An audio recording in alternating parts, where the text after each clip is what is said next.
Shall Thank we you. take it as read that it's going to finish the way it's being reported to be going now? In other words, in a few weeks, the runoff is going to be between Zelensky and Poroshenko. How do you think that's going to go, especially in terms of who are Yulia Tymoshenko supporters going to back? Well, this is $1 million question, and it is clear that Yulia Tymoshenko, first of all, is not going to go down without fighting. You can never write off Yulia Tymoshenko. In the days to come, it may be that her supporters will mount some kind of a challenge to the results. She is not happy with the results, so that is not a done deal. But I believe that large-scale falsifications did not take place. It is likely that it will be Zelensky versus Mr. Poroshenko.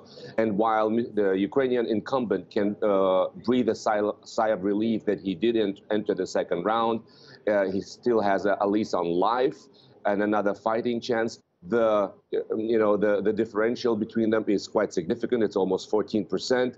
It is going to be Zelensky's fight, Zelensky's election to lose. Okay, so the one thing we're definitely certain about, right, is that Zelensky, if it's his to lose, he's going into the runoff. I want to quote Alexei Shalaysky here, an investigative journalist there in Kiev, who has talked about the corruption that's endemic in government. He says within every ministry of the Ukrainian government, there are three categories of people. They're the untouchables. They devise the schemes that make themselves rich. They're the touchables who are open to bribes but can be prosecuted. Then there are those who have to play by the rules. If Zelensky is to become president, how can he dismantle the structures of governance that are in place that allow this sort of corruption to take place and yet still have an effective administration? He's a newcomer. Can he do all of that?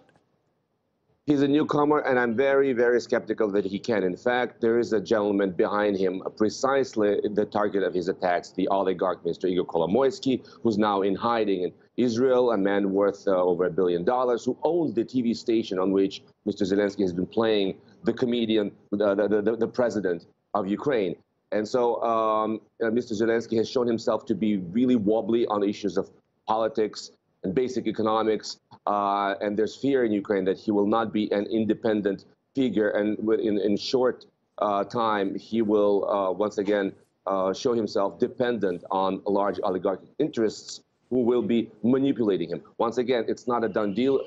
It's not certain, but it is very, very doubtful that he will become an independent political figure. Peter, just finally, is Zelensky's program, do you know, is it going to be on TV between now and the runoff? Because if it is, that is priceless advertising, isn't it? He's received millions of dollars, tens of millions of dollars worth of free advertisement through his TV show. It's worked for him, and I do not see any reason why he would disconnect it and discontinue it in the next 3 weeks.